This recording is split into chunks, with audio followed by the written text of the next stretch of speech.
क्या आपने कभी सोचा है कि क्या भगवान वास्तव में मौजूद है? क्या आप निश्चित रूप से जान सकते हैं? क्या तुम साबित कर सकते हो? क्या सच्चा ईश्वर एक है या अनेक देवता हैं?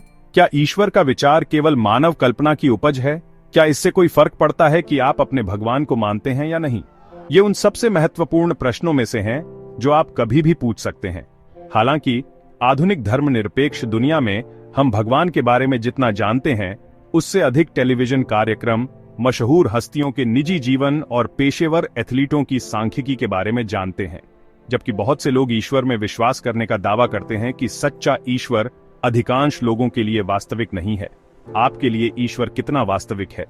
क्या आप जिस ईश्वर की पूजा करते हैं वही ईश्वर बाइबल के पन्नों में प्रकट हुआ है, या क्या ईश्वर की आपकी अवधारणा पुरुषों के दिमाग में कुछ है? क्या किसी समाज को अनुमति देने वाले संदेह और आपके विचारों को प्रभावित किया है? जब परमेश्वर के बारे में ठोस उत्तर खोजने की बात आती है तो आज बहुत से लोगों को वास्तविक कठिनाइयां होती हैं। यह आपके लिए एक झटके के रूप में आ सकता है, लेकिन जब जीवन के सबसे बड़े सवालों की बात आती है तो हमारे आधुनिक परिष्कृत सुशिक्षित दुनिया को धोखा दिया गया है। वास्तविक ईश्वर के बारे में सच्चाई को केवल एथलेटिक दार्शनिकों और धर्मनिरपेक्ष वैज्ञानिकों द्वारा ही नहीं, बल्कि मिसगाइडेड धर्मशास्त्रों द्वारा रोका और आश्चर्यचकित किया गया है। यह एक अपमानजनक बयान की तरह लग सकता है, लेकिन यह वही होगा जो बाइबल ने प्रकट किया था, और यह ऐतिहासिक तथ्य से सत्यापित है। जैसा कि हम पुस्तिका में देखेंगे, नास्तिकों ने दावा किया कि ईश्वर का अस्तित्व नहीं है और ईश्वर का विचार मानव मन का आविष्कार है। ये सोचना पसंद करते हैं कि ईश्वर आवश्यक नहीं है। धर्मनिरपेक्ष वैज्ञानिक चाहते हैं इस धारणा पर सभी चर्चाओं से भगवान को हटा दें कि ईश्वर का पूरा विचार व्यक्तिगत विश्वास पर टिका है, न कि प्रमाण पर। अनजाने में गुमराह और गलत सूचना देने वाले धर्मशास्त्री इसमें खेलते हैं। ये धोखा यह सुझाव देकर कि आप परमेश्वर के अस्तित्व को चालू रख सकते हैं। अंधविश्वास, बस विश्वास करो, कोई प्रमाण आवश्यक या संभव नहीं है। तथाकथित विशेषज्ञों द्वारा इस तरह के परस्पर विरोधी विचारों की पेशकश के साथ यह नहीं है आश्चर्य है कि औसत व्यक्ति के बारे में संदेह और आरक्षण है ईश्वर। क्या आपको संदेह है? हम सबूत के तौर पर रसीद मांगते हैं जो हमारे पास है। एक वस्तु खरीदी में पैसा डालने पर हमें जमा पर्ची मिलती है, किनारा। फिर भी जब जीवन के सबसे महत्वपूर्ण प्रश्न की बात आती है तो हम कहा जाता है कि हम इसे केवल विश्वास पर ले सकते हैं, आंख बंद करके, बिना किसी प्रमाण के कि भगवान मौजूद है। या हम विशेषज्ञों को यह दावा करते हुए सुनते हैं कि परमेश्वर ऐसा नहीं करता मौजूद है, या हम निश्चित रूप से नहीं जान सकते हैं, लेकिन हम इस तरह के नाटकीय बयानों के लिए गंभीरता से पूछताछ नहीं करते हैं या किसी सत्यापन की मांग नहीं करते हैं। पिछली शताब्दी के अधिकांश समय में बहुतों ने इसे मान लिया है विज्ञान ईश्वर के बिना ब्रह्मांड की व्याख्या कर सकता है, और यह कि उसका अस्तित्व सबसे अच्छा संदिग्ध है। कभी कभी यह दावा किया जाता है कि बुद्धिमान लोग अब परमेश्वर में विश्वास नहीं करते, फिर भी इससे आगे कुछ नहीं हो सकता सच से। धर्मशास्त्री जो बाइबल के लिए बहाने बनाते हैं और परमेश्वर और उसके बारे में हठ धर्मी बयान देने से कतराते हैं, शब्द, विज्ञान और धर्म के बीच सामंजस्य स्थापित करने के प्रयास में ही है अपने प्रभाव को कम करने में सफल रहे। अधिकांश संगठित धर्म आज गिरावट में है क्योंकि सच्चाई के बारे में वास्तविक ईश्वर को अनदेखा, विकृत और दबा दिया गया है। बाइबल का परमेश्वर हमें यह साबित करने के लिए चुनौती देता है कि वह वास्तव में करता है, अस्तित्व में है, और वह ऐसा करने के लिए विशिष्ट तरीके प्रदान करता है। असली भगवान भविष्यवाणी करता है भविष्य, और किसी को भी किसी भी समान के साथ ऐसा करने की चुनौती देता है सटीकता का अंश। जिस परमेश्वर ने बाइबल को प्रेरित किया वह साहस पूर्वक कहता है, उनके निर्देशों के विपरीत जीना आपदा को आमंत्रित करता है। साक्षात ईश्वर है मानव को रोकने के लिए यीशु मसीह को इस धरती पर वापस भेजने जा रहे हैं। कुशासन करो और उसका राज्य स्थापित करो, इस धरती पर, न कि स्वर्ग में, जैसे अपने संतों की सहायता से एक विश्व सत्तारूढ़ सरकार। क्या यह भगवान है तुम पूजा करते हो? क्या यह वही परमेश्वर है जिसके बारे में तुम सुनते हो जब तुम चर्च जाते हो या रेडियो या टेलीविजन पर धार्मिक प्रसारण में ट्यून करें? शायद नहीं। इस पुस्तिका में आप देखेंगे कि कैसे और क्यों का ज्ञान वास्तविक ईश्वर को विकृत और दबा दिया गया है। आप सीखेंगे कि हमारा क्यों। जब सवालों की बात आती है तो आधुनिक समाज बहुत संदेहास्पद है ईश्वर। आप देखेंगे कि परमेश्वर के बारे में मानव जाति के प्रश्न क्यों नहीं उठेंगे। दूर जाओ, आप अपने लिए 7 निश्चित का अध्ययन करने में भी सक्षम होंगे, सबूत जो प्रदर्शित करते हैं कि परमेश्वर वास्तविक और बहुत अधिक जीवित है। लेकिन पहले हमें यह समझने की जरूरत है कि हमारी आधुनिक संस्कृति ऐसी क्यों है। जब परमेश्वर के बारे में प्रश्नों की बात आती है तो संदेहपूर्ण और मिश्रित, और यह ऐसा कैसे हो गया। आइए देखें कि ईश्वर में विश्वास क्यों है महत्वहीन होने के रूप में छूट दी गई है, और उस पथ भ्रष्ट दृष्टिकोण के परिणामों की जांच करें। आप रहने का जोखिम नहीं उठा सकते। ऐसे मूलभूत मुद्दों के बारे में अंधेरे में वास्तविक उत्तर हो सकते हैं सदमा और आपको आश्चर्य। सतही धर्म। वर्तमान सर्वेक्षणों से संकेत मिलता है कि लगभग 95% अमेरिकी भगवान में विश्वास करते हैं। फिर भी कई अमेरिकी अपना जीवन भगवान के रूप में जीते हैं अगर भगवान मौजूद नहीं है। 80% से अधिक शायद ही कभी या कभी नहीं चर्च जाएं या बाइबल पढ़ें। केवल लगभग 30% ही देखते हैं परमेश्वर का वचन, बाइबल, उनके जीवन में परम अधिकार के रूप में। अधिकांश बस अपने विवेक का पालन करते हैं और जो कुछ भी वे सोचते हैं वह करते हैं सबसे अच्छा, या जो कुछ भी वे कृपया। यूरोपीय देशों में विश्वास परमेश्वर बहुत नीचे है, और नियमित रूप से किसी भी धर्म का अभ्यास नहीं करने वालों की संख्या और भी अधिक है। ब्रिटेन, फ्रांस, इटली में, जर्मनी और स्कैंडिनेविया केवल 30% या उससे कम एक व्यक्तिगत ईश्वर में विश्वास करते हैं। ये आंकड़े अधिकांश के लिए संकेत देते हैं आज लोग तथाकथित ईसाई देशों में भी विश्वास करते हैं परमेश्वर उनके जीवन का प्रासंगिक हिस्सा नहीं है, जबकि अमेरिकियों के बीच धर्म में रुचि मानव समाज के लिए रेखांकित। जब कोई आज्ञाओं का नाम भी नहीं दे सकता है तो यह आश्चर्य की बात नहीं है कि कोई उनके द्वारा नहीं जीता है। आज बहुत से लोग एक सतही उपभोक्ता ईसाई धर्म का अभ्यास करते हैं, या कैफेटेरिया धर्म, अर्थात लोग उन धार्मिक सिद्धांतों को चुनते हैं जिन पर वे विश्वास करना चाहते हैं, और उन शिक्षाओं को अस्वीकार करते हैं जो ऐसा करते हैं उनके हितों के लिए अपील नहीं। कई लोगों के लिए धार्मिक मान्यताएं हैं अक्सर व्यक्तिगत, अस्पष्ट, सामान्यकृत और आकस्मिक। आत्मविश्वास और दृढ़ विश्वास का स्तर अक्सर कम होता है। सैद्धांतिक बारीकियां हैं आमतौर पर फजी। प्रत्येक व्यक्ति वही मानने लगता है जो सही प्रतीत होता है उसकी अपनी आंखों में। ये प्रोटेस्टेंट की विरासत का हिस्सा है सुधार, जहां व्यक्ति न कि चर्च या बाइबल एकमात्र अधिकार बन जाता है। एक किशोर के रूप में जवाब दिया जब एक रिपोर्टर ने पूछा कि वह क्या सोचती है भगवान के बारे में। भगवान हर जगह है, ईश्वर मुझ में है, मैं भगवान हूं।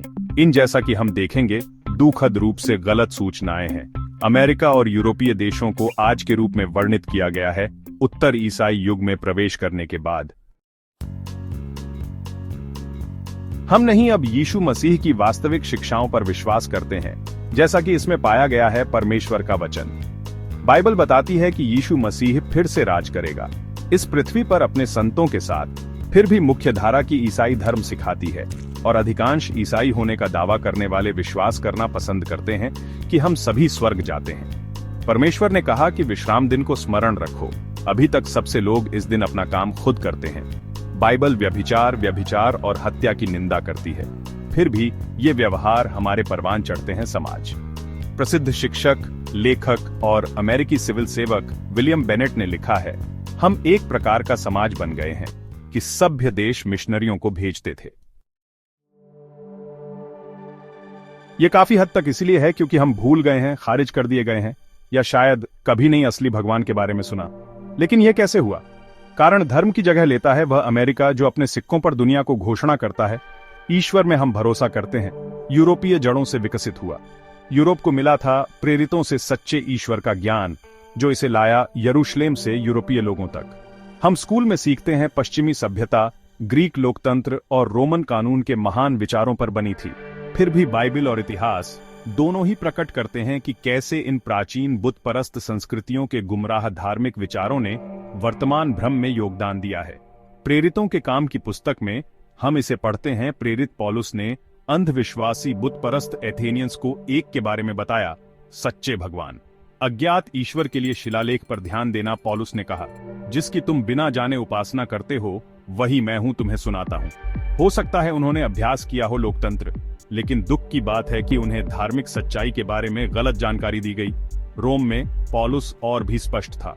उसने रोमनों से कहा कि परमेश्वर का क्रोध स्वर्ग से मनुष्यों की सब अभक्ति और अधर्म पर प्रकट होता है जो सत्य को दबाते हैं।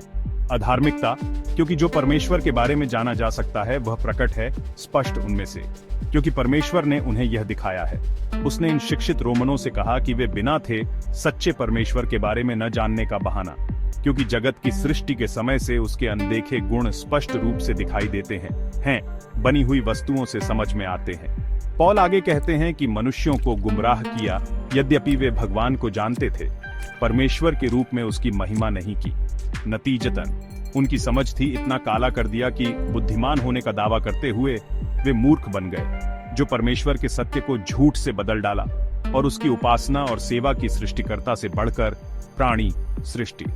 बाइबल एक उल्लेखनीय मानवीय प्रवृत्ति और उसके परिणामों को प्रकट करती है। यहाँ तक कि उन्होंने परमेश्वर को अपने ज्ञान में रखना न चाहा, तो भी परमेश्वर ने उन्हें एक नीच बुद्धि के वश में कर दिया, जिसके कारण व्यापक आध्यात्मिक भ्रम, शारीरिक अनैतिकता और सामाजिक बुराइयां जो आज भी हमारा सामना करती है। आज बहुत से लोग यह नहीं समझते कि सच्चे परमेश्वर का ज्ञान और सच्ची ईसाईयत, जिसे पौल यूनान और रोम ले आए, वह थी बुत परस्त धार्मिक विचारों के मिश्रण से जल्द ही भ्रष्ट हो गया। रोमन के रूप में कैथोलिक इतिहासकार विल ड्यूरेंट लिखता है, मसीहियत नष्ट नहीं हुई बुत परस्ती, इसने इसे अपनाया। ईसाई धर्म का वह रूप जो विकसित हुआ यूरोप और बाद में अमेरिका और बाकी दुनिया में फैल गया, प्राचीन बुतपरस्त दुनिया की आखिरी महान रचना। डुरंट और अन्य इतिहासकार बताते हैं, परिणाम स्वरूप एक सच्चे परमेश्वर में विश्वास त्रिएक में विश्वास बन गया। रूप में बताया कि किसी ने धार्मिक सत्य की खोज की थी। फिर भी यह सब यूनानी श्रोताओं को सब कुछ साबित करने की पौलुस की सलाह के साथ नाटकीय रूप से टकराता है। चीजें जो अच्छा है उसे थामे रहो। भविष्यद्वक्ता मलाकी ने परमेश्वर को यह कहते हुए उद्धृत किया, मुझे परखो। सबूत में ठोस और ठोस कारण शामिल होते हैं। में विश्वास वास्तविक परमेश्वर मन को शामिल करता है, न कि केवल हृदय की गर्म भावनाओं को। पिछली 2 शताब्दियों में ईश्वर में विश्वास कम हुआ है। पश्चिम में कई बुद्धिजीवियों द्वारा हमला के बच्चे प्रबोधन। जर्मन दार्शनिक नीत्शे ने इस बात पर जोर दिया, भगवान एक विचार है। फ्राइड ने ईश्वर में विश्वास को मानसिक रूप कहा है विकार, जिससे अंततः मानव जाति बाहर निकलेगी। कार्ल मार्क्स धार्मिक विश्वास को लोगों की अफीम कहा। नास्तिक एच.यू.एल. मेनकेन ने जोर देकर कहा, ईश्वर अक्षम, असहाय, दुखी लोगों का शाश्वत आश्रय है। नाटककार टेनेसी विलियम्स भगवान को वृद्ध अपराधी के रूप में वर्णित किया। 1960 के दशक में प्रमुख धर्मशास्त्रियों ने नीत्शे की पहले की भावनाओं और वास्तव में प्रतिध्वनित किया। पूछा, क्या भगवान मर चुका है? ऑक्सफोर्ड जूलॉजिस्ट रिचर्ड डॉकिंस ने दावा किया, a scientist case against God नामक भाषण में, कि नहीं है धर्म का समर्थन करने के लिए सबूत, और वह बेहतर शिक्षित लोग आज इसे स्वीकार करें। उसका दावा है, जो कोई भी सृष्टिकर्ता परमेश्वर में विश्वास करता है, वह वैज्ञानिक रूप से निरक्षर है। ईश्वर में विश्वास के खिलाफ इस तरह के हमलों के आलोक में निकट अनुपस्थिति मौलवियों द्वारा शक्तिशाली बाइबल शिक्षण और ईमानदार की कमी, वैज्ञानिकों द्वारा भौतिक साक्ष्य की वस्तुनिष्ठ प्रस्तुतियां, यह नहीं है। आश्चर्य की बात है कि इस ब्रह्मांड के वास्तविक ईश्वर के बारे में बहुत कम लोग जानते हैं, ज्यादातर लोग आज। लेकिन सवाल पूछने की जरूरत है। आलोचक हैं, ठीक है, या उन्हें धोखा दिया गया है? सेक्युलर की शेख ही बघारते हैं। नास्तिक व्यक्तियों ने हमारे समाज को भगवान के बारे में दुखद रूप से गुमराह किया। हमें करने दो, बाइबल से हम कई जरूरी सबक सीख सकते हैं, और हमारा हाल का अतीत जो परमेश्वर के बारे में प्रश्नों से संबंधित है, हम तब करेंगे। 7 प्रमाणों की जांच करें जो सच्चे परमेश्वर की वास्तविकता को प्रदर्शित करते हैं। नया सबूत, नई सीख दाऊद ने 3000 से भी ज्यादा साल पहले भजन संहिता में लिखा था। द मूर्ख ने अपने मन में कहा है, कोई परमेश्वर है ही नहीं। सुलेमान कहता है, मूर्खों के मुंह से मूढ़ता उगलती है। पिछली कुछ शताब्दियों में पीछे मुड़कर देखें तो यह है दर्द से स्पष्ट है कि कई प्रबुद्ध बुद्धिजीवी जिन्होंने हमारी आधुनिक दुनिया को ढाला है, वे बिल्कुल गलत थे। वे मूर्खतापूर्ण धारणाएं और मूर्खतापूर्ण बयान दिए कि बहुत से लोग कृपया विश्वास करो। ये पथभ्रष्ट व्यक्ति अनिवार्य रूप से थे, अंधा अंधे को राह दिखा रहा है। मार्क्स का साम्यवाद एक निराशाजनक विफलता साबित हुआ, जिसके कारण अनकही पीड़ा। फ्राइड के मनोवैज्ञानिक सिद्धांत काफी हद तक रहे हैं बदनाम।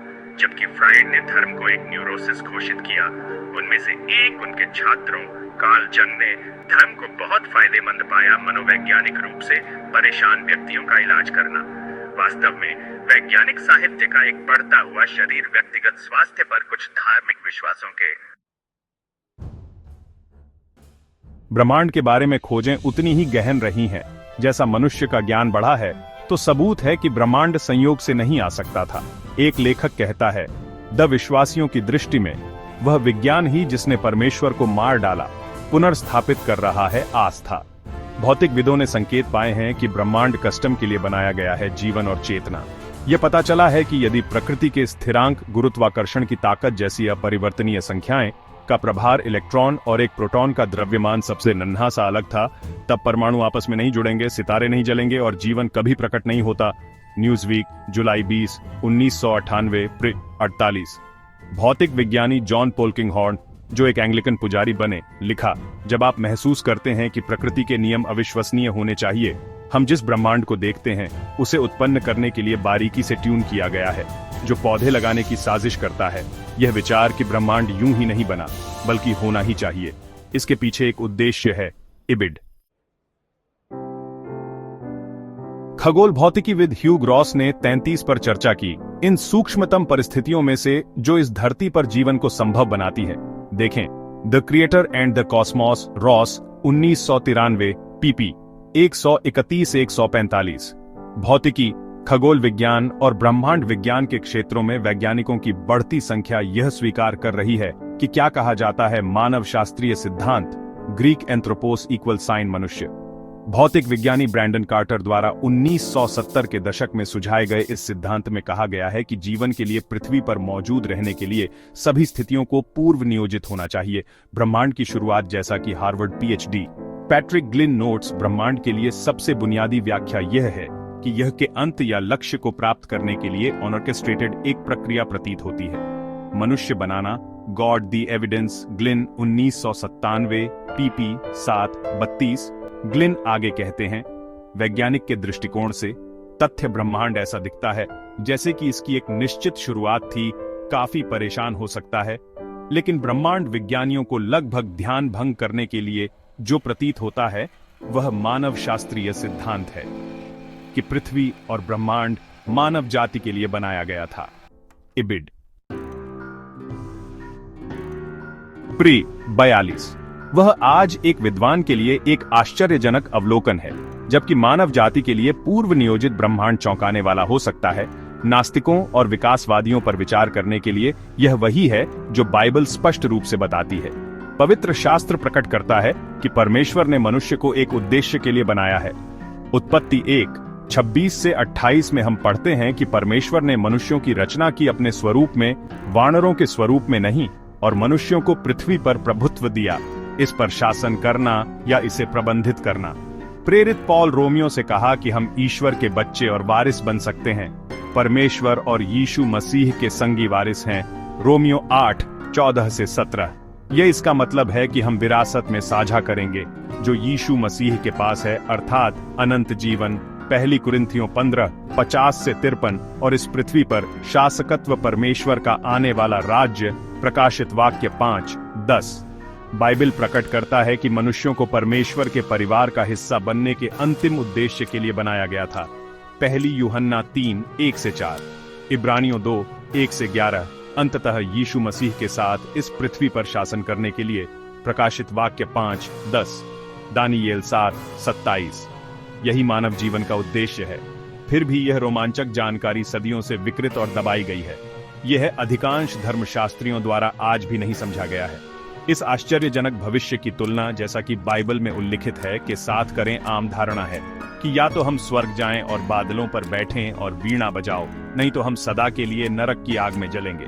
तुलना करें प्राणी विज्ञानी रिचर्ड डॉकिंस के लिए सच्चे ईश्वर द्वारा भविष्य प्रकट किया गया विचार की, जिस ब्रह्मांड का हम निरीक्षण करते हैं उसका कोई डिजाइन नहीं है, कोई उद्देश्य नहीं है, कोई बुराई नहीं और कोई अच्छाई नहीं, व्यर्थ की उदासीनता के अलावा कुछ नहीं। हम हैं डीएनए के प्रसार के लिए मशीनें। ये हर जीवित वस्तु के जीने का एकमात्र कारण है साइंस। अगस्त 15, 1997, प्रे 892। ये कोई आश्चर्य की बात नहीं है कि लोग आज जीवन में कोई वास्तविक उद्देश्य नहीं देखते हैं या कोई आशा नहीं रखते हैं या भविष्य के बारे में उत्साह। विज्ञान, दर्शन और धर्मशास्त्र जीवन के वास्तविक अर्थ को समझने में विफल रहे हैं। बाइबल स्पष्ट रूप से बताती है कि मानव जाति को एक बहुत ही धोखे में रखा गया है। चतुर धोखेबाज, प्रकाशित वाक्य 12:9। विकासवादी सिद्धांत जो एक वास्तविक ईश्वर में विश्वास को कमजोर करते हैं, और धर्मशास्त्रियों के गुमराह तर्क ने भी इस धोखे में अपनी भूमिका निभाई है। तो इंसान बनो जो केवल इस बात पर विचार नहीं करना चाहते हैं कि ईश्वर का अस्तित्व है, क्योंकि इससे व्यवहार पर प्रतिबंध लगेगा। हालांकि असली भगवान कौन डिजाइन किए गए इस ब्रह्मांड में मानव जाति के लिए एक डिजाइन और एक उद्देश्य भी है। वैज्ञानिक बुद्धिमान डिजाइन के आश्चर्यजनक सबूत खोज रहे हैं ब्रह्मांड में। पवित्र शास्त्र परमेश्वर के अद्भुत अंतिम उद्देश्य को प्रकट करता है, मानवता। बुद्धिमान और उद्देश्यपूर्ण डिजाइन भौतिक और आध्यात्मिक दोनों के लिए एक अलौकिक डिजाइनर, एक वास्तविक परमेश्वर की आवश्यकता होती है। समुद्र में फेंका गया मलबा फिर कभी नहीं बनाया जाना। यह शक्तिशाली शहर, ए का केंद्र, महान व्यापारिक साम्राज्य जहां एक महत्वहीन स्थान बन जाएगा। मछुआरे अपना जाल फैलाएंगे। ये सब हुआ है पत्र के लिए। देखें सबूत जो एक फैसले की मांग करता है। मैकडोवेल 1979, खंड 1, PP 274 से 281। एक वास्तविक ईश्वर ने भविष्य की भविष्यवाणी की विवरण और इसे पूरा किया। यशायाह 46, 9 से 10 देखें। उल्लेखनीय भविष्यवाणियों की एक और श्रृंखला विशेष से संबंधित है। यीशु के जन्म, जीवन, मृत्यु और पुनरुत्थान की प्रतिज्ञाएं मसीह। ये भविष्यवाणियां कई शताब्दियों पहले दर्ज की गई थीं। मसीह का जन्म हुआ। मत्ती के पहले 2 अध्याय भविष्यवाणियों को उद्धृत करते हैं कि यीशु को एक कुंवारी से जन्म लेना था। यशायाह 7, 14, बेतलेहेम, मीका 5, 2। उसे मिस्र भागना होगा, होशे 11, 1। अपनी मृत्यु से पहले वह एक गड्ढे पर यरूशलेम में सवारी करेगा, जकरयाह 9, 9। मृत्यु में उसके हाथ और पैर छिद जाएंगे। भजन संहिता 22, 16 और उसके वस्त्रों के लिए चिट्ठी डाली जाएगी। भजन संहिता 22, 18। डेविड ने भविष्यवाणी की थी कि मसीह का पुनरुत्थान होगा। देखें भजन 16, 10। यहाँ फिर से बाइबल के वास्तविक परमेश्वर ने विशिष्ट भविष्य की घटनाओं की भविष्यवाणी की और उन्हें पूरा किया, अक्षरशः। हालांकि पूरी हुई भविष्यवाणियां केवल प्राचीन तक ही सीमित नहीं हैं। इतिहास और लंबे समय से गायब साम्राज्य, अतिरिक्त भविष्यवाणियां की जा रही हैं। आज पूरा हुआ जब आप इस पुस्तिका को पढ़ते हैं। समझने की कुंजी हमारे समय पर लागू होने वाली भविष्यवाणियां ही आधुनिकता की पहचान है। इजरायली राष्ट्र, बाइबल के परमेश्वर ने इब्राहिम से वादा किया कि उसका वंशज महान बनेंगे और लोगों के लिए आशीर्वाद बनेंगे। पृथ्वी, उत्पत्ति 12, 1 से 3। परमेश्वर ने भविष्यवाणी की थी कि वे अंततः होंगे उनके शत्रुओं के फाटकों पर अधिकार करने के लिए। आओ, उत्पत्ति 22, 17, 24, 60। आधुनिक इस्राएली राष्ट्र याकूब के वंशज हैं। इब्राहिम का पोता जिसका नाम परमेश्वर ने बदलकर इसराइल कर दिया। उत्पत्ति 32, 28। याकूब के 12 पुत्र थे, जिनमें यहूदियों का पिता यहूदा भी शामिल था। हालांकि याकूब के 2 पोते इप्राइम और मनश्शे के प्राथमिक उत्तराधिकारी बनने की भविष्यवाणी की गई थी। पहिलौठे के अधिकार का वादा मूल रूप से इब्राहिम से किया गया था। मनश्शे एक महान राष्ट्र बनना था, लेकिन इप्राइम को एक महान बनना था। राष्ट्रों की कंपनी, उत्पत्ति 48, 14 से 20। आशीर्वाद का वादा किया मनश्शे और इप्राइम को संयुक्त द्वारा विरासत में मिला है ब्रिटिश राष्ट्रमंडल बनाने वाले राज्य और राष्ट्र। यह अद्भुत कहानी और गंभीर भविष्य जिसकी भविष्यवाणी की गई है। इन जन्मजात राष्ट्रों का वर्णन हमारी पुस्तिका में किया गया है, जो निःशुल्क उपलब्ध है अनुरोध पर। भविष्यवाणी में संयुक्त राज्य अमेरिका और ग्रेट ब्रिटेन। इतिहास का रिकॉर्ड, साथ ही साथ आज विश्व की घटनाओं का के वचन में दर्ज अविश्वसनीय रूप से सटीक भविष्यवाणियों की पुष्टि करता है। ईश्वर, बाइबल एक सर्वशक्तिमान अलौकिक भगवान से प्रेरित है। इसकी भविष्यवाणियां केवल उन नश्वर मनुष्यों के प्रयास का परिणाम नहीं है एक दर्शन या धर्म तैयार करें। शास्त्र की भविष्यवाणी पूरी हुई वादे एक स्पष्टीकरण की मांग करते हैं। उन्हें आसानी से अनदेखा नहीं किया जा सकता है या दूर समझाया। परमेश्वर जिसने उन भविष्यवाणियों को प्रेरित किया और उन्हें पास करने के लिए वास्तविक होना है। परमेश्वर का एक और नाटकीय प्रमाण यह है कि वह उत्तरित प्रार्थना के अपने वादों को पूरा करता है। उन लोगों के लिए जो विश्वास नहीं करते हैं भगवान और कभी प्रार्थना नहीं की, यह केवल एक बात है, संदेह और संशयवाद। हालांकि उन व्यक्तियों के लिए जो विश्वास करते हैं परमेश्वर और जो प्रार्थना करते हैं, जिसमें 90% तक शामिल हैं, अमेरिकियों उत्तरित प्रार्थना सबसे शक्तिशाली व्यक्तिगत में से एक है। सबूत है कि भगवान मौजूद है। जो जानते हैं उनके लिए प्रार्थना की गई है, उत्तर दिया। संशयवादियों के संदेह बहुत कम महत्व रखते हैं। ये बाइबल से है, प्राकृतिक विज्ञान से नहीं, जिसके बारे में हम सीखते हैं प्रार्थना। पवित्र शास्त्र उत्तरित प्रार्थनाओं के उदाहरणों से भरा पड़ा है। बुद्धि के लिए सुलेमान का अनुरोध और भी अधिक के साथ दिया गया आशीषें। पहला राजा 3:5-13। हमें बताया गया है कि एलियाह एक मनुष्य था हमारे जैसी प्रकृति, और उसने ईमानदारी से प्रार्थना की कि बारिश न हो, और 3.5 वर्ष तक भूमि पर मेह नहीं बरसा। और उसने फिर प्रार्थना की और आकाश से मेह बरसा। याकूब 5:17-18। न्यू टेस्टामेंट नाटकीयता के कई उदाहरण दर्ज करता है प्रार्थनाओं के उत्तर। 12 प्रेरितों को बनाने से पहले यीशु ने पूरी रात प्रार्थना की, परमेश्वर से मार्गदर्शन मांगा। उसकी कलीसिया लूका 6:12-13। यीशु इस दौरान प्रार्थना कर रहा था। उसके आने से कुछ घंटे पहले पानी पर चलते हुए चेलों के पास मत्ती 14:23-25। लाजर को मरे हुओं में से जिंदा किया गया था। परमेश्वर से यीशु की प्रार्थना का परिणाम यूहन्ना 11:41-44। जब नए टेस्टामेंट चर्च के सदस्यों ने सुसमाचार का प्रचार करने के लिए साहस के लिए प्रार्थना की, भगवान ने उनके अनुरोध को स्वीकार किया। जिस भवन में वे मिलते थे उसे हिलाना। प्रेरितों के काम 4:23-31। बाइबल हमें प्रार्थना करना भी सिखाती है। जैसे एक बच्चे को सीखना चाहिए